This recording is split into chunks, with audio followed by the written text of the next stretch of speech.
Hello! So ito na ang pang-tatlong araw ng ating klase ngayong school year 2025-2026.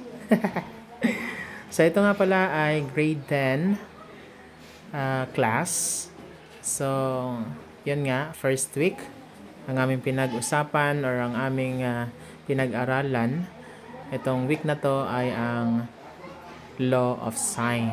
So makikita natin dyan, no, pangatlong araw pa lang, marunong na mag-solve ang aking estudyante. So isang malaking tagumpay para sa akin bilang guro ng grade 10 class itong school year na to.